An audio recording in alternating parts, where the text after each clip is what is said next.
Sue. Thank you. It's my great pleasure today to introduce Professor Michael Gardiner from the University of Ontario in Canada. Western Ontario in Canada. And he's here today to talk to us about Bhakti and the general intellect.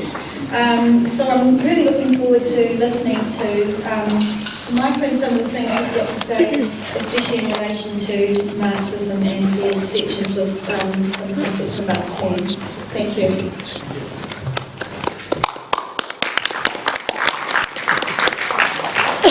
Thank you for the introduction, and it's a great honor to be the last speaker at this wonderful conference.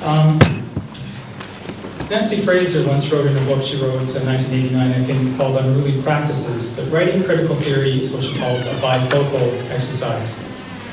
What she means by this is that it responds, and I'm quoting here, simultaneously to political conditions and intellectual developments.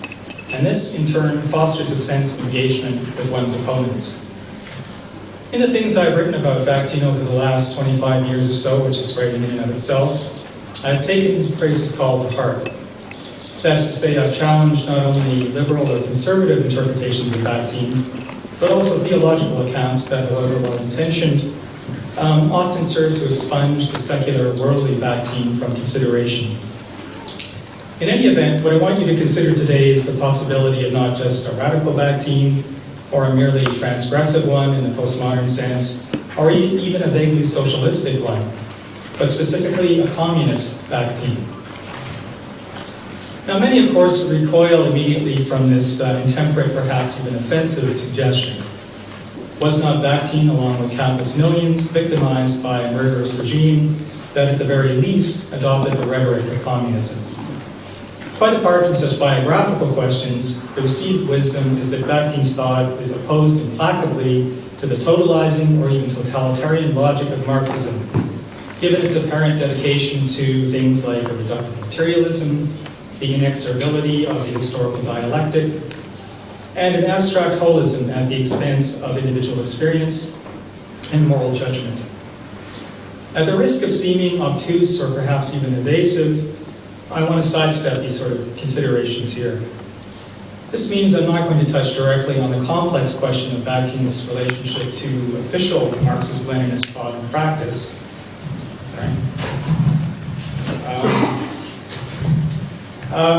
Or the extent to which he was influenced by the more open Marxism of the Bakhtin circle, or Georg Lukács, or his relationship to Hegelianism, or utopian socialism, and so on and so forth, as Zizek is fond of saying. On such important and largely unresolved topics, I can only refer interested parties to the extant scholarship, like Craig Brandis, for example. Rather, my intention is to read certain of Bakhtin's ideas symptomatically, so as to locate more subterranean and hitherto unexamined resonances between his thought and a particular tradition of recent anti-capitalist activism and theory, that of so-called autonomous Marxism. Now, my sense is that autonomism is noteworthy in at least two respects. Firstly, it has developed an original and, to my mind, persuasive explanation as to how changes in the capitalist mode of production over the last 30 years, especially with regard to the technical composition of labor, can be correlated with profound transformations in our civilization at every conceivable level. These include the cognitive and behavioral, technological and economic, and even the very emotional and affective register of our everyday lives. Secondly, such changes bring to the fore new modes of exploitation and domination that, due to their very pervasiveness, need to be understood and challenged effectively. These are both intensive, reaching to the very core of our subjective existence, and extensive, which is to say global in scope. Yet the autonomous position is that these developments might also nurture the socio-economic conditions and corresponding forms of collective agency that at least gesture towards the possibility of a post-capitalist future, which in my opinion is the only future our species has. This is what Michael Hart has referred to as the common in communism. That is, our shared intelligence, skills, and communicative capacities. These necessarily underpin the production of all conceivable forms of wealth and culture, but under capitalism are appropriated for private gain at the expense of the public good. If the common is ever able to escape the ever-tightening grip of capital, which in its neoliberal form can be found in a dizzying array of financial transactions and forms of indebtedness that commodify the very warp and woof of our everyday lives, there is the chance of restoring to ourselves the full spectrum of human powers and sensory capacities, not in terms of the sovereign, atomized individual of capitalism, but rather what Marx called the social individual. My argument today is that Bakhtin's thought resonates with many of these claims, and in a number of often surprising ways.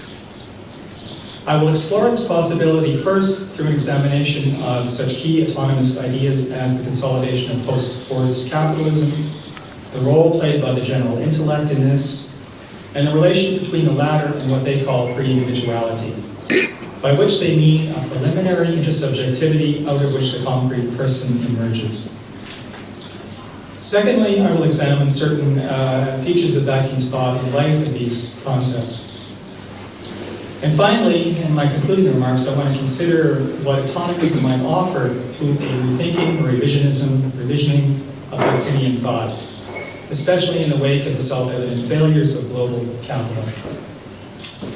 So this section is called Soviet of Cognitive Labor. I don't know how many of you are familiar with autonomism, but it's a complicated and variegated intellectual movement. It is primarily of Italian provenance, although more recently not as much. And it includes such thinkers as Maurizio Lazzarato, Antonio Negri, probably the most famous, and Paulo Verno. Whatever their differences, and these are considerable, autonomists seem in general agreement that there has occurred a major transition from a Fordist to a post-Fordist mode of production. Under the regime of Fordism, things like profits, salaries, and prices are subject to considerable oversight and regulation, especially as this pertains, and this is crucial I think, to the relation between socially necessary labor time and value. That is to say, the time it takes to make an object or a service, which has exchange value. Here, considerable emphasis is placed on the surveillance and control of the laboring body in the factory context. Other features of Fordism include things like the standardized production of certain consumer durables on a massive scale, a classic example being Henry Ford's Model T, produced in the millions. Things like relatively high wages for industrial workers and at least a modicum of job security. And Keynesianism, the use of state mechanisms to forestall these severe economic crises. Now, it's a central precept of autonomous theory that workers' resistance to domination precedes innovations by capital to exploit labor and contain its inherent dynamism. That is to say, capital is always already in a reactive position vis-a-vis workers' growing understanding of and increasingly independent control over the productive process. And in case you're wondering where the term autonomism comes from, it means the autonomy of labor from capital, or the growing autonomy or independence of labor from capital. At the tail end of the classic Fordist era, around the mid-1970s, the growing militancy of workers threw capitalism into a profound state of crisis. Taking their cue from a remarkable passage in Marx's 1858 work, Gardiner, called Fragment on Machines, which is a remarkable short text, the autonomists argue that capitalism responds to this challenge by integrating what Paulo Verno calls, and I'm quoting, science,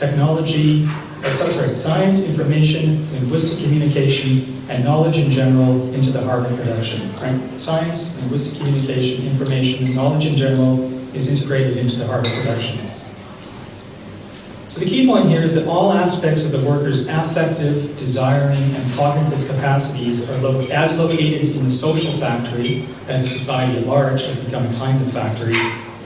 What autonomists following Marx call the general intellect are now brought to bear on production itself. As a result, the connection I mentioned earlier between necessary labor time and measurable outputs has been cast into doubt. And the whole process of value creation is now placed on an entirely new footing. This is a dual consequence of two things, obviously. Two things. Firstly, of the explosive growth of of so-called immaterial labor in the post-Fordist era, wherein the physical side of production is taken over more and more by computerized or automated systems. And secondly, because the circulation of digital and symbolic goods has become the norm, which renders problematic capitalistic notions of proprietary control and ownership. Key elements of post-Fordism include things like the thoroughgoing financialization of the economy, the dramatically heightened mobility of capital and so-called just-in-time production techniques, a cultural and ideological stress on entrepreneurialism. We all have to be entrepreneurs now. Extreme precariousness in the workplace, right? We can't count on job security or long-term job prospects anymore. We see the creation of the so-called precariat. And the attenuation of state control over the autonomy in other areas of social policy, with, of course, the exception of mechanisms of social control and surveillance. Now, the autonomists regard the Grundrisse as something of a sacred text. But despite this, Verno argues that actually Marx's concept of the general intellect, as he developed it here, is actually wrong-headed. It's problematic. Marx thought that with the automation of production and the increasingly central role played by scientific knowledge, living labor, right, the labor of actual human beings, will be supplanted by dead labor, the sort invested in machines and technical systems. With this advanced productive infrastructure in place, workers, according to Marx, would be freed from harsh and demanding physical labor, and the transition to a kind of high-tech communism would be all but assured. This is what Marx says in Fragment of Machines. It's a strange, futuristic, highly speculative text, very unusual in his oeuvre. Verno says that Marx's relative optimism here is actually misplaced. Because in post-Fordism, the general intellect is not correlated with machines or technical systems per se, but rather it's reflected in the skills, competencies, and knowledges and communicative resources of living labor, that is to say, workers themselves. In other words, the operations of fixed capital become at least partly diffused in living labor itself. What this means, and this is the crucial point, is that the font of value production for capital in post-Fordism is the communicatively structured cooperation of men and women, not just in the work environment, but in society at large, in the social factor, throughout society generally.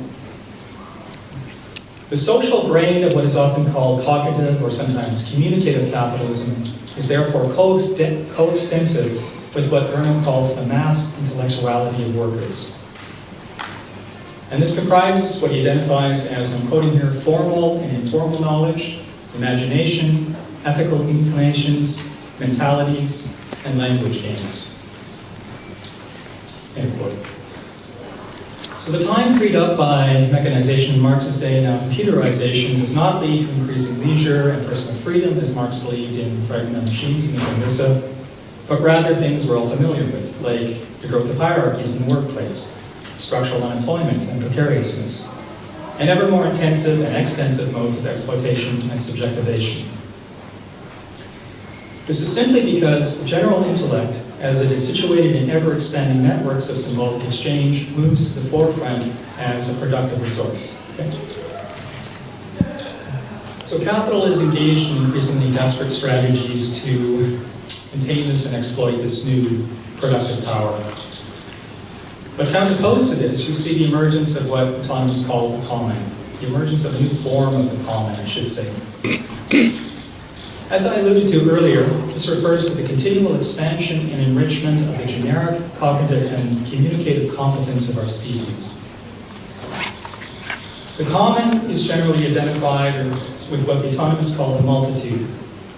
And for them, it carries with it the promise of an authentically democratic politics. That is, a politics that's bottom-up and engages the masses, the broad masses, and not representational politics or elitist politics or state-driven politics. This entire formulation turns on a crucial connection between common and singular. Okay? Between common and singular.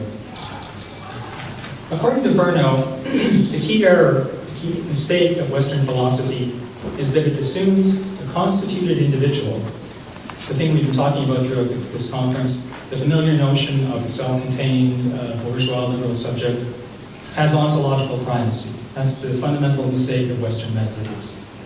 and then tries to work logically backward towards a presumptive origin. Drawing on a diverse range of thinkers, including the pre-Socratics, Duns Scotus, Maurice Merleau-Ponty, and Vygotsky, Verno rejects this premise, arguing that the concrete person emerges out of a shared, generic substratum of being. Following the French thinker, very interesting and often overlooked thinker, Gilbert Simon Dunn, he borrows from Simon Dunn, Verno borrows this idea of the pre-individual.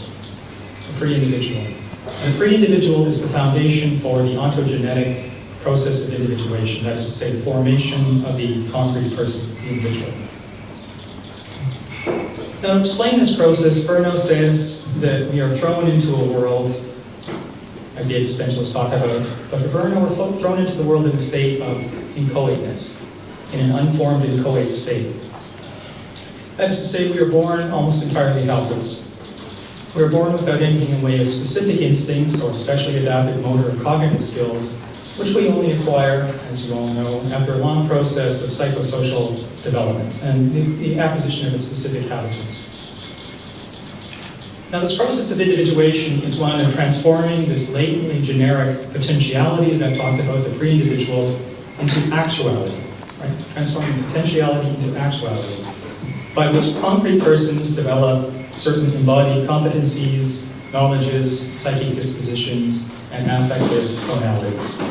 And by the way, just as an aside, when I wrote this talk, I wasn't thinking so much about the field that most of you are in, education, pedagogy, but actually this next passage or so is actually, I think, acutely relevant to your concerns. It almost goes without saying that the crystallization and formation of any such habitus in the body-mind of the individuated individual constitutes only a loose template for thought and action. That is to say, in no way it narrowly determines the psychic and behavioral propensities of the subject. In other words, our common nature is not some kind of fixed essence that we all share. And individuation is not simply the teleological unfolding of a pre-given quality in each and every person. And the primary reason for this is that a residue of this generic commonality, this pre-individuality, never entirely disappears with the formation of the person. The subject, and I'm quoting Verno here, goes beyond the limits of the individual. The subject goes beyond the limits of the individual, insofar as it includes within itself a share of pre-individual reality, rich in potentials, unstable. End quote. So actualizing these potentials never exhausts this kind of latent potentiality that inheres in pre-individuality. And by the same token, the unrepeatable impulses and deeds of the concrete individual represents a creative surplus, an excess, if you like, that continually devolves back to and forever enriches our common nature in an endless looping, feedback process.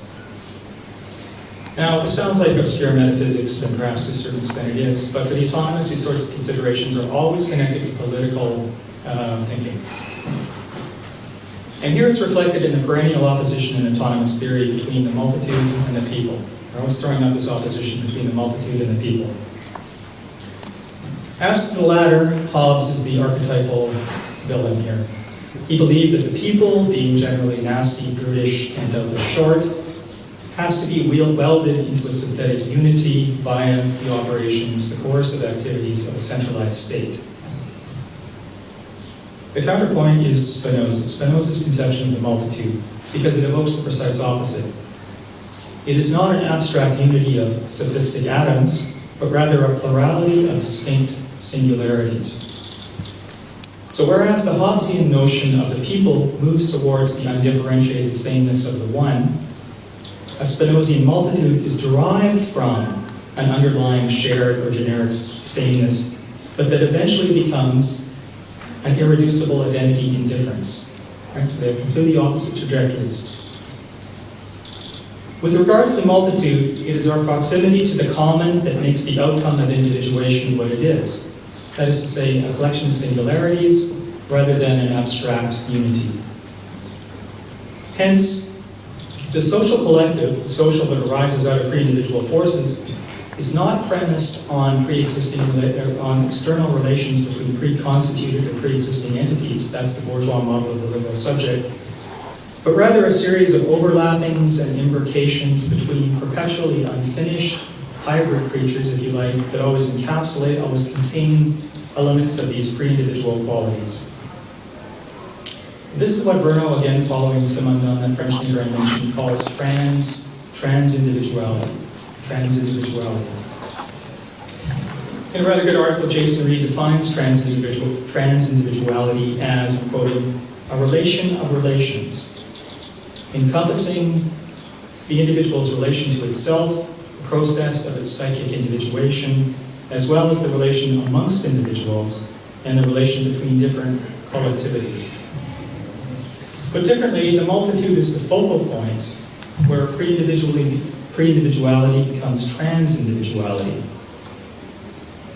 So in the state of immanent betweenness that characterizes the social collective, the so-called law of identity that people have been talking about at this conference, the idea a thing cannot be itself and not in something other, a thing cannot be itself and something other, is not operative, it doesn't operate. It follows that it's nonsensical to think of society and the individual as opposed, ontologically opposed, or distinct, insofar as common and singular, social and individual, are mutually reinforcing and enriching. And this is summed up beautifully in Marx's notion of the social individual, which is not at all an oxymoron. Now again, the twist in the tale here is that Verno and others are not postulating some kind of timeless ontology a la Martin Heidegger, because this entire process is shaped by distinct socioeconomic conditions. In post-Fordism, their main concern, what is decisive, is that the cognitive worker, representing the singular actualization of the general intellect, is the mode through which flow the innumerable relations between all laborers and the skills, knowledges, and competencies that they collectively represent. So in other words, the worker expresses the generic potentialities of the general intellect, whilst at the same time actualizes these in singularly unique and unrepeatable ways, which means the general intellect simultaneously is and is not the individual cognitive worker. Right? Again, the law of identity does not operate here. Now, somebody asked me at lunch this. Verno makes it clear he's not talking about the highly credentialized scientist or professor of sociology or expert. These are not the benchmarks of mass intellectuality. It's any and all workers. Okay? That's the key point. Furthermore, it's also important for us to understand that the basis of the general intellect is linguistically mediated cooperation. That is to say, dialogue. Right? Dialogue is the basis of the general intellect. It's precisely this communicatively structured mode of coordinated action that is absolutely vital to the process of value creation in the era of cognitive or communicative capitalism. And so the irony is that post-Fordism inadvertently bolsters, augments the generic capacities of the species in the form of the general intellect. And the autonomous thesis is that the general intellect displays a growing self-awareness of its status as a kind of social brain, or public mind, which progressively underscores its autonomy from capital. So capital needs workers, but the reverse is becoming less and less true over time, to the point where capitalists and their managers represent a proverbial dead hand weighing like a nightmare on the brains of the living. It's a kind of paraphrase of Marx. Okay, so this stuff may or may not be interesting, but you're probably wondering, what does this have to do with acting? And that's my task now. In addressing this question, it might be noted that such an undertaking is made somewhat easier and gains a certain degree of credibility, perhaps, by the fact that several of the autonomists themselves have been influenced directly by certain elements of that King's thought. Now, this connection has received, so far as I know, zero attention in English language literature, and if somebody knows that I'm wrong about this, I would love to hear that. But to the best of my knowledge, no one's written about this, looked at this. Maybe in Italy there's a literature, but not in the Anglo-American world. In any event, I want to focus on the following three areas where I think Bakhtin's thinking might be said to dovetail in some interesting respects with that of autonomism. And there's lots of things I could have talked about. I could have talked about the collective body, relevance, world, how that relates to the multitude, etc. But I'm going to focus on these three things.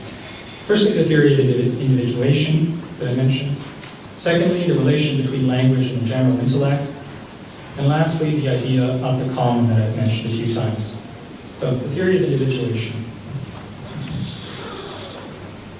I believe a legitimate claim can be made that Baking's social ontology and his understanding of anthropo or ontogenesis, the formation of the individual, is largely compatible with that of the autonomous. For Bakhtin, clearly the social world is not some kind of undifferentiated, it's not a collectivity in which individuals are dissolved into some kind of undifferentiated mass, and nor is it a random assortment of sophistic atoms, that is to say, mere sum of its parts. So just as the autonomous conceive of the multitude as a collection of networked singularities, central to Bakhtin's thought is the idea that self and other commingle in the ongoing event of being, yet of course remain distinctly situated in time and space. I'll just throw, in notes made in 1970-71, this is what Bakhtin refers to as the realm of supra existence. And only here can I become an I for myself, which is never solitary but profoundly intersubjective, or trans-individual, right, in autonomous parlance. I think it's the same thing. So acquiring selfhood is a process through which we eventually differentiate ourselves from an anterior common nature that both pre-exists us and survives us, but from which we can never completely escape its gravitational pull. And I'm going to indulge in a quotation that many other people have talked about in this conference. I realized myself initially through others. From them, I received words, forms, and tonalities for the formation of the initial idea of myself. Just as the body is formed initially in the mother's womb, the body, a person's consciousness awakens wrapped in another's consciousness. Right, so the point is that individuation takes place in the fuzzy and indeterminate boundary between self and other, and we all know this. The event of being, to take a little further, the event of being is a matter of transforming this generic human potentiality, something repeatable, endlessly repeatable, right, into actuality. Actuality which is transiently unique because only present at the moment of its creation, its instantiation. And that's why Bakhtin says, I think, he says, there are only possibilities and the realization of them. There are only possibilities and the realization of them. So that's individuation. The second thing is language as general intellect. Now it seems to me pretty obvious that the best way to understand the phenomenon of social individuality in both Bakhtinian and autonomous thought is through a consideration of concrete languages. And I'm going to refer you to a short essay by Maurizio Lazzarato called Dialogism and Polyphony. He says, the key to understanding Bakhtin's thinking is his attempt to grasp how things are articulated, how they relate, but always retaining their distinctiveness with respect to the event of being. In the being event of language, of course, individual speakers appropriate the latent expressiveness of linguistic potentiality in every act of speaking, in each act of enunciation. For Bakhtin, meanings are only provisionally stable because linked to shifting contexts and situations in a potentially endless changing of signification, and hence, and I'm quoting, and I think it's Bakhtin, but it might be Voloshinov, inseparable from living practice and class struggle. Linguistic expressions are always subject to a continuous process of dialogical reaccentuation, which means, of course, that speakers are never in full control of the semantic resonance of the words they use. Bakhtin is emphatic here. He says, in a famous quote, quests for my own word are in fact quests for a word that is not my own, a word that is more than myself. Quests for my own word are quests for a word that is not my own. Or to be more precise, utterances do not belong to any particular person or group, but neither, for that matter, do they belong to no one. Inasmuch as they belong to anyone, it is the anonymous collectivity, the generic communicative capacity of our species. Our right, so-called right, to inflect the word with an emotional volitional tone is always provisional, it's always limited, because the other has the same right as well. Past voices have a stake in this process, as do potential future ones, stretching through what Bakhtin calls great time. So whilst the speaker actualizes the empty possibility of language, and I'm evoking Lazzarato here, Speakers actualize the empty possibility of language. We have no proprietorial rights over the word. Right? We don't own the word. It is not really you or I that speaks, but rather one who speaks. So the third and last section before my conclusion is called the common. And I'm going to talk a little bit about another autonomist called Cesare Casarino. And he wrote a very interesting essay called Surplus Common, another autonomist. And in this essay, he reminds us of the etymological connection via Latin between conversation and common. Right? So the etymological connection between conversation and common. Both involve a sense of being with or living together. Directly invoking Bakhtin, Casarino writes, and I'm quoting, "To converse is to be in common, to produce the common." To converse is to be in common, to produce the common. And just as language is a symbolic resource owned by no one, so thought in general is not solitary or private, but an expressly public phenomenon. Now this doesn't imply a kind of abstract supra-consciousness a la Durkheim, a collective consciousness, right, that is undifferentiated. Because for both Bakhtin and the autonomists, each individual, again, is simultaneously unique and participative in the social world, right, the social individual. There is an ego, and I want to stress that, we have egos. We retain a sense of personal and distinctive personhood, right? The sense of personhood is not an ideological effect, as the post-structuralists would tell us. But this has no meaning or reality outside the self-other encounter writ large, that's to say, the social.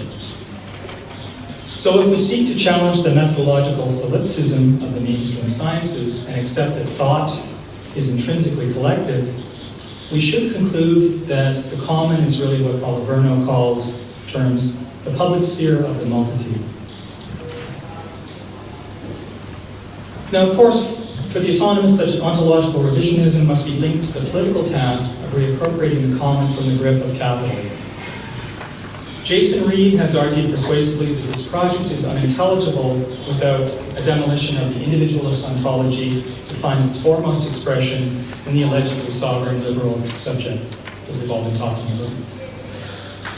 It is my sense that Bakhtin will align himself with this revolution in subjectivity, this desire for revolution in subjectivity. And I think the best way to illustrate this is by briefly considering his position on the nature of authorship. As you probably know, across a range of texts, Bakhtin consistently argues the author is not the epicenter of linguistic meaning, which he dismisses as a vestige of bourgeois ecologism. If the polyphonic richness of language is to be fully realized, then the direct and unmediated power to meaning must be extended to humanity as a whole, that is to say, everyone and no one in particular. The goal for Bakhtin is to break the stranglehold of the omniscient authorial viewpoint, to challenge the pretense of any one mode of representation to adequately reflect the world, represent the world. As Lazzarato says, while the author does figure in Bakhtin's intellectual landscape, it is not, and I'm quoting here, not a sovereign individual who legitimates the property of these works, but an operation of singularization that affects a multiplicity of voices. End of quote. In other words, a Bakhtinian dialogism provides no ontological support for the capitalistic notion of intellectual property. To the contrary. So, just a couple of concluding remarks. I tried to show that the autonomists have been influenced by Bakhtin in certain ways, certain interesting ways, but I haven't really made the case yet why Bakhtinians should be the autonomists, or think about the relationship between them. And that's what I'm going to try to do now in a couple of minutes. Why should we be the autonomists? Why would Bakhtinians read autonomous literature? I think a preliminary answer might involve something like the following. Autonomism's allegiance to what Paulo Verno calls a non-reductive materialism, I think, allows us to situate certain Bakhtinian themes vis-a-vis a wide-ranging and systematic grasp of ongoing changes in the capitalist nature of production, capitalist mode of production. What does this really mean? It means that we cannot naively celebrate Bakhtin's support for untrammeled dialogue and co-participation in the collective life of the mind, because these things cannot be adequately understood outside the forcible subsumption or capturing of value by capital. Communicative action, as Verno reminds us, and I'm quoting, no longer holds its privileged, even exclusive place within ethical, cultural relations or within politics, no longer lies outside the sphere of the material reproduction of capitalism, end of quote. So as I've said, post-Fordism does place language and communicative action center stage with respect to the organization of productive life and the social world generally. But the vast potentialities of these collective powers of intelligence are effectively squandered because they are subordinated to private gain at the expense of public enrichment. What this means is that the injunction to speak and cooperate in the context of socio-economic life today is ultimately coercive and authoritarian. As Lazzarato notes, the emotional volitional tone that management elicits from the worker is pure Taylorism at the level of content. Only the nature of the solicitation has changed. Only the form has changed. It's still pure Taylorism, coercion. This is where we go up against the limits of a facile and uncritical dialogism, and the shallowness of the liberal conceit that if we just talk nicely to each other, all serious problems will be resolved. Readers of Bakhtin, I think, have long recognized the ethical implications of dialogism and alterity, but I think this has rarely been translated into a sense of political agency. Given that the dialogical word is now located at the heart of capitalist production, Bakhtin's rich and suggestive theories of language and intersubjectivity, and I'm sincere about that, I spoke of the rich and subjective rich and rewarding after 25 years. I think it would gain both analytical and persuasive power and a certain social historical depth and material specificity if they were filtered through a certain autonomous sensibility.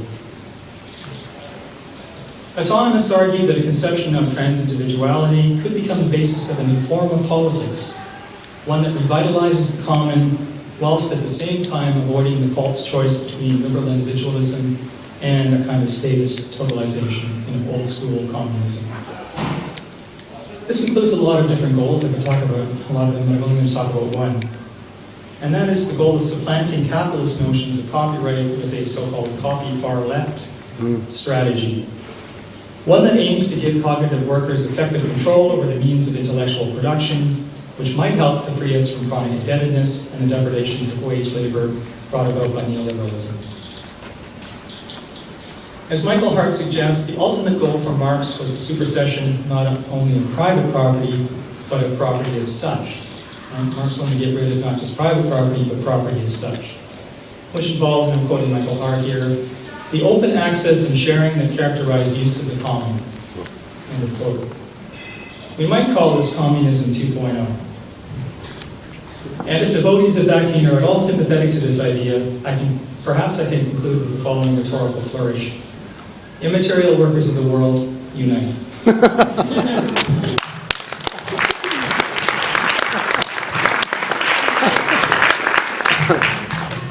Thank you. I feel I'm in my own proximal development with that. I feel like it's given me a lot of things to think about. I'd like to invite people to ask some questions. We've got about 15 minutes. Yeah, I have a question of a somewhat theoretical nature. You said that the social individual is not an oxymoron, and I agree. It seems to me that symbolic goods on which a lot of your program rests, like copyleft and open access, and even immaterial workers of the world unite, the idea of symbolic goods is not only an oxymoron, it's a contradiction in terms. The reason is three. When you produce goods, you exchange labor with capital. And when you produce symbolic goods, you're generally exchanging words with somebody else. It's a different relation.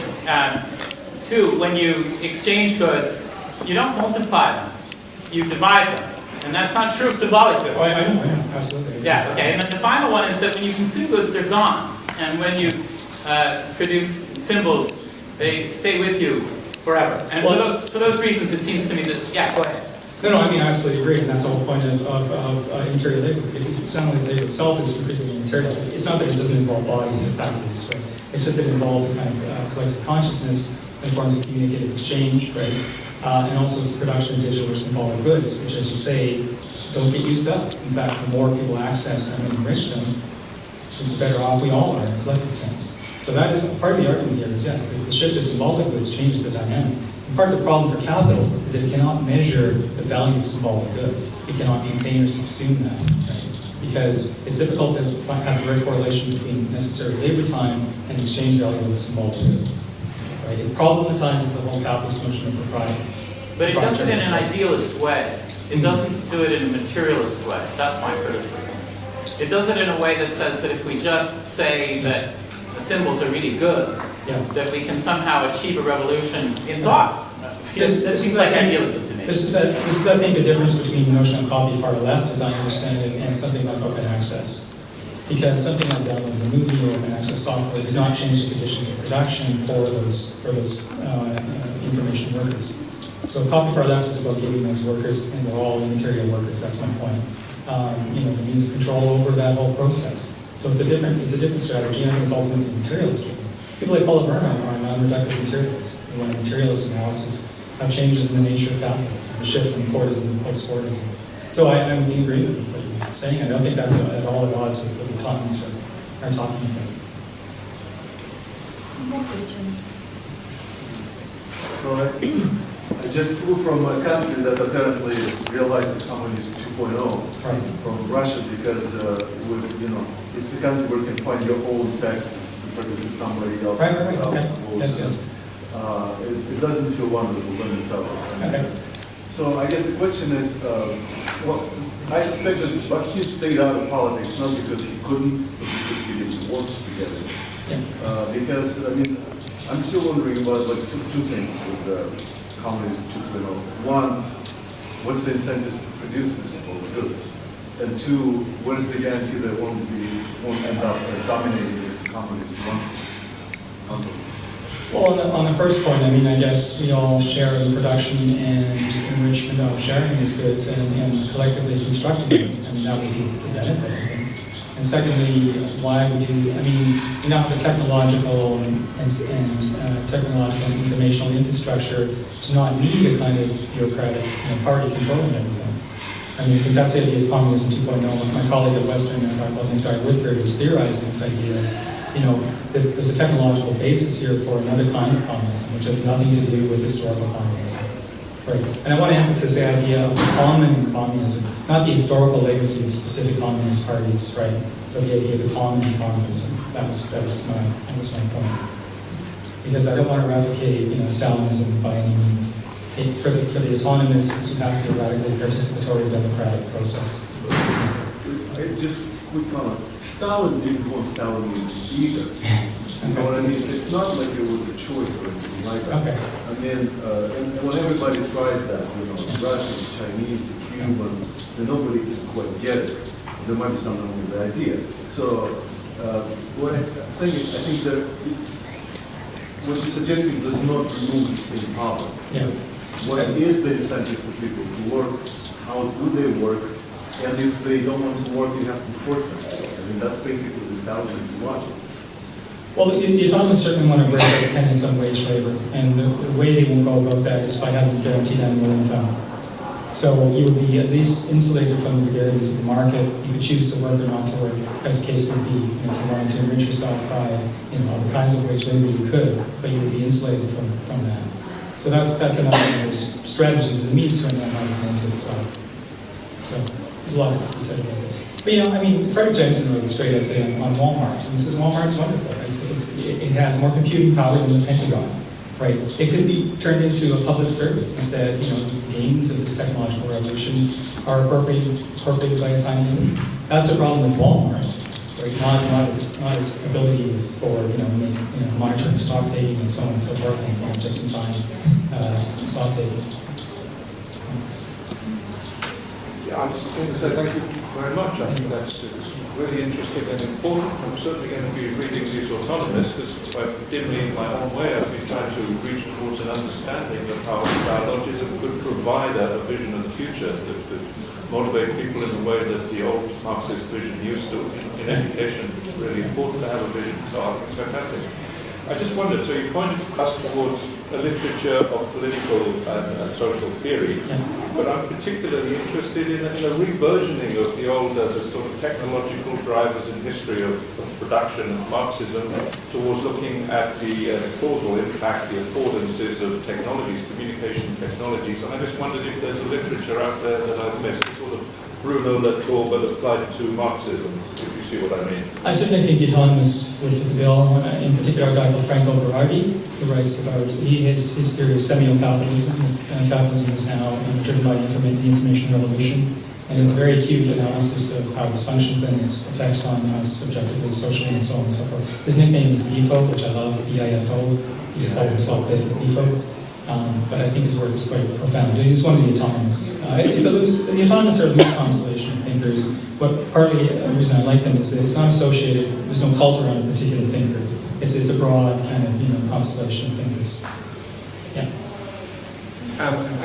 So as a follow-up to Rupert's, I wonder, has anybody started to apply this to schools, to universities, and also in connection with your previous talk, which obviously everybody has in turn, but how do you see this connecting with the ideas of utopianism? Well, I mean, it seems to me that this idea of the common, that we all collectively participate in the construction of these knowledges, in language, certainly is germane to the educational process. But also, and I do try to intimate this, is that this notion of pre-individuality, the formation of concrete individual, the notion of trans-individuality, that whole process, again, they draw heavily on this guy called Gardiner. I think his sort of ontology is the formation of the person, which is very similar to Vygotsky, Vygotsky as well. I think is completely appropriate to educational theory and pedagogy. So I'm not an expert in this area, but certainly something you might want to check out. I'm sure there's literature in regard to education referring to Simondon. What was that? Gilbert Simondon. We can talk about it. Are there any more questions? We have 5 more minutes, or about 5 more minutes. Just a question. We had a talk, I can't remember who it was by, but it was to the global education thing of Michael's. And it was around these use of corporations, and in particular in the notion of what might be called some sort of research commons, and the processes that this person was looking at in the States at least was suggesting that what would happen in fact is that certain small groups would control the research, and that it would devalue the currency as a result, because, and you see this now, for example, I happen to come from a science background, and down from the cloud came this proposal to produce an elastomeric material that was essentially the fan belt for these hybrid motor cars. Now, it goes out to everybody to do this.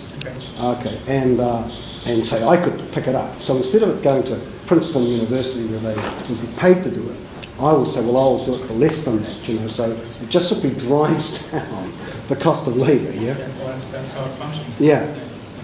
But again, I mean, part of this idea is that capitalism is in crisis because it cannot find a straightforward way to measure the relationship between necessarily at the time and its products, partly because the products are increasingly material, symbolic goods, information, et cetera, et cetera. So that's been problematized. In the past, it was easy to measure how many hours it took to build a locomotive or whatever, right? That could be done. But in the post-Warist era, that's been broken. And that really problematizes things. And that's part of the reason capitalism is in crisis, right? Because it cannot find an adequate measurement to do these things. I don't know what your university's like. My university, they're tearing their hair out trying to measure what we do, right? And constantly accelerating the process. Right? Everything we do has to be monitored, scrutinized, and we have to self-account for everything. And the screws are tightened because they have to find ways to find some way to justify the cost of these things. Right? And that's just, I mean, we're supposed to be relatively autonomous, but we're not. It's all in the neoliberal process. So you have to realize this is intensive and extensive. It reaches into the heart of our subjectivity and is global in scope. Right? In that sense, it's totalitarian. There's no outside to it. In that kind of descriptive sense, it's totalitarian. Thank you very much, Michael. We're going to have to end the session there because we've got some keynotes coming up, but I'd just like to give you this token of our appreciation for the presentation today.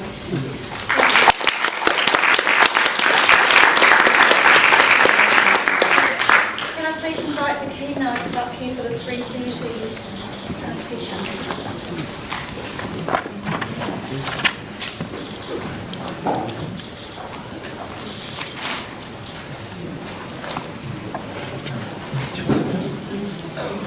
This is our chance, us against them.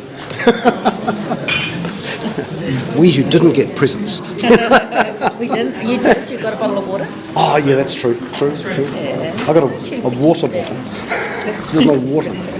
Material. Happen with the post-order. Material. Immaterial water. You got some immaterial water, Tony. There's nothing in it. You just pretend you've got it.